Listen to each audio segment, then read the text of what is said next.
ហើយសូម្បីតែប្រាសាទព្រះវិហារដែលជាបេតិកភណ្ឌពិភពលោករបស់អង្គការ UNESCO ក៏រងនៅការខូចខាតយ៉ាងធ្ងន់ធ្ងរដោយសារតែសង្គ្រាមឈ្លានពាននេះដែរបងប្អូនកាលពីថ្ងៃទី21ខែឧសភាឆ្នាំ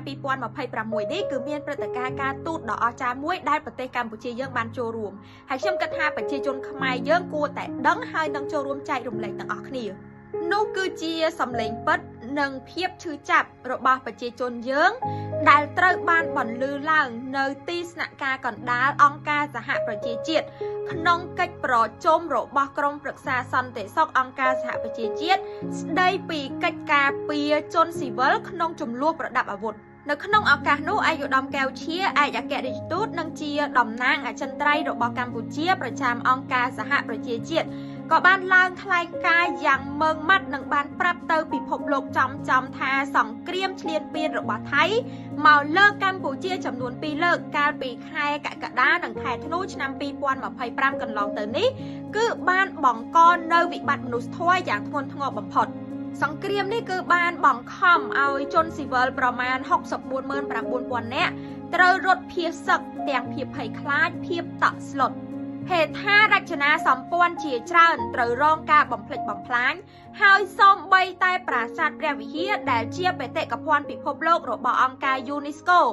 ក៏រងនៅការខូចខាតយ៉ាងធ្ងន់ធ្ងរដោយសារតែសង្គ្រាមឈ្លានពាននេះដែរអ្វីដែលកាន់តែខ្លោចចិត្តហើយចាំបាច់ត្រូវបន្តការតាមដានទៀតនោះគឺគិតត្រឹមថ្ងៃទី21ខែឧសភាឆ្នាំ2026នេះទោះបីជាមានបទឈប់បាញ់ចូលជាធរមានហើយក៏ដោយក៏នៅមានបងប្អូនប្រជាពលរដ្ឋខ្មែរប្រមាណជាង 30,000 នាក់ទៀតដែលក្នុងនោះមានស្ត្រីដល់ទៅជិត 16,000 នាក់ហើយនឹងមានកុមារតូចដល់ទៅជាង 10,000 នាក់ពុំទាន់អាចត្រឡប់ទៅកាន់លំនៅឋានភូមិកំណើតរបស់ខ្លួនវិញបានឡើយមូលហេតុគឺដោយសារតែកងកម្លាំងថៃបានរាយបន្លាលួបានដាក់ទូកុងតឺន័រហើយបន្តកាន់កាប់នៅផ្នែកខ្លះដែលស្ថិតក្នុងភូមិឋានរបស់ពួកគាត់ដែលនោះគឺជាការរំលោភបំពានយ៉ាងធ្ងន់ធ្ងរបំផុតទៅលើស្មារតីនៃបទឈប់បាញ់និងច្បាប់មនុស្សធម៌អន្តរជាតិប៉ុន្តែអ្វីដែលខ្ញុំមានមោទនភាពក្នុងនាមខ្ញុំក៏ជាកូនខ្មែរគឺជំហរដ៏រឹងមាំនិងភាពចាស់ទុំរបស់ប្រទេសយើងនៅលើឆាកអន្តរជាតិកម្ពុជាមិនមែនឡើងនិយាយតែម្ដងហើយក៏មិនមែនតែនៅអង្គការសហប្រជាជាតិដែរហើយការនិយាយរបស់យើងគឺមិនបានបញ្ឆេះឬក៏ញុះញង់ឲ្យកើតជាសង្គ្រាមទេក៏មិនបានទៅចង់សងសឹកដោយប្រើហិង្សាដែរប៉ុន្តែជំហររបស់យើងគឺបានស្ដែងចេញឲ្យឃើញយ៉ាងច្បាស់ថាកម្ពុជានៅតែប្រកាន់ជំហរនិងការតវ៉ាផ្សេងតាមវិធីសាស្ត្រការទូតវិធីសាស្ត្រផ្លូវការហើយយើងព្យាយាមដោះស្រាយនៅចំនួននិងបញ្ហាប្រឈមគ្រប់យ៉ាង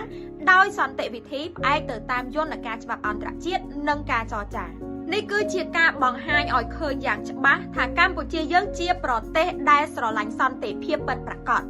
ដូច្នេះក្នុងនាម